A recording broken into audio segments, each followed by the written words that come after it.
انت لو مصري وفي بيت مصري لازم تعرف الكلام ده كويس. الاب ده مكنه اي تي ام احبط. ده لو اخترعت قمر صناعي في اوضتك هيقول لك انا عملت منه 6. ايه يعني؟ ما مش فاهم. انت تافه يا ابني، انت لا شيء. ام دي عبله كامل، كولتين حزن، كونتينر حصر على ولادها 24 ساعه اللي بيضيعوا. مش مصدقه حد، مش مصدقه نفسها. غالبا بيبقوا ماضيين على عقود 3 مليون جنيه شرط جزائي لو ضحكوا في وشك اكتر من 4 مرات في السنه.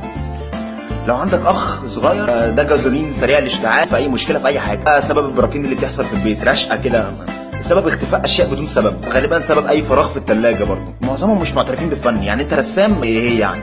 انت نقاش يعني ولا ايه؟ مش فاهم يعني، مش فاهمه. بتغني؟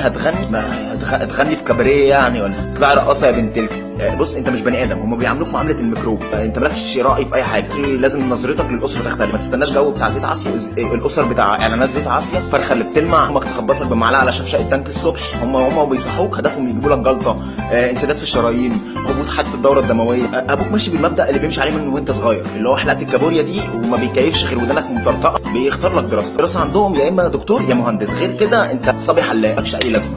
غالبا بيبقوا متخيلين ان هي هتبقى قبل ما يكونوا ان هي تبقى عائله ونيس. مره واحده تحس ان هم بيتفاجئوا من نشيد بابا ونيس ماما مايسه احنا اولادكم هنشرب بانجو. بص، انت ممكن تحقق احلامك كلها، انت ممكن تبقى اغنى رجل في العالم، لكن ما تستناش وهم خارجين من اوضتك يقفلوا الباب وراهم. دايما هتلاقي قصه كده في واحد اعمى واخرس واطرش وعنده شلل نصفي وفقير وقاعد في صحراء جرداء، جاب 100% بيذاكر على شمعه بقى دكتور. ما تتحججش بالظروف.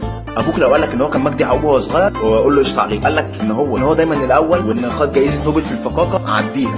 لكن لو قال لك ان الوحيده اللي عكستها كانت امك قول له انت